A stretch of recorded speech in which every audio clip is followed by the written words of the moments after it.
Hello and welcome. I'm your host, Salvatore Bruno. Join me in discovering the mindset into fitness, nutrition and wellness, where I'll be answering your questions, interviewing the top names and leaders in the game, and of course, I'll be getting their stories on how they get motivated to become the best. You'll find it right here on Bruno Talks. So today I'm talking about the event that I was at on Saturday. Now, the event was a Body Power Nations competition. It was the first time that they have ever put together a fitness bodybuilding competition. Now, it was held in Telford in the Holiday Inn in Ironbridge, and I was there backstage with the athletes. My main role was to make sure the athletes were ready for their category, make sure they were signed in, all the fake tan was done, and we had plenty of fun. Now, I got there on the Friday night and there was banners up already. Not many people knew what was going on. It was only until people started seeing a lot of athletes not wearing a lot, with a lot of fake tan, that people started to realise that this was a proper event.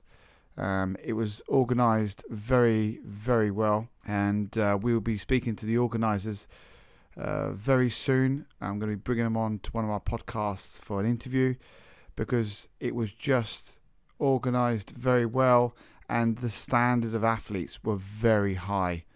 Now, for events especially first time events, you don't normally get that kind of standard of competitor. They were extremely good, both male and female, right through from essentially the bodybuilding to the fitness models.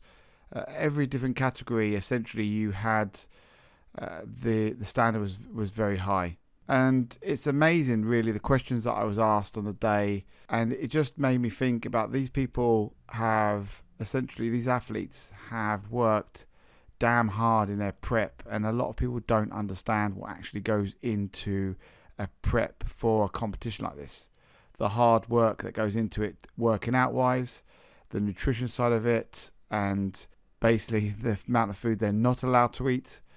And it's also down to a very, very good mindset.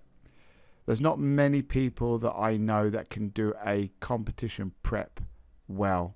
And when I say that, it's because it takes a real dedicated human being to be able to do this. Some people try it and, they have a little sneaky bit of food here and there, don't really do the workouts they've been told by their coaches, or if they're coaching themselves. And then they walk on stage with not the best that they could bring, but okay to them.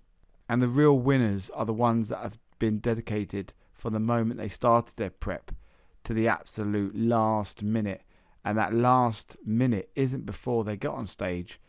It's after the results have been given and when the show's over, and then they go out and they have their so-called cheat meal, whatever that may be, or cheat donut or pizza or burger, whatever you fancy. You've worked damn hard for all these months, and then you will find backstage there'll be boxes of sweets, donuts, chocolates, and then everyone will be flying out the competition, going to their local restaurant or whatever they may be, or whatever they fancy, and eating their faces to heart's content. And that made me think of the points during the day where I was standing there with the athletes, lining them up, telling them when they start to pump up, ready for their category to be called up on stage. And I've been there, and I know what goes through their mind, and it was making me think exactly, the feeling that they were feeling. It actually made me excited.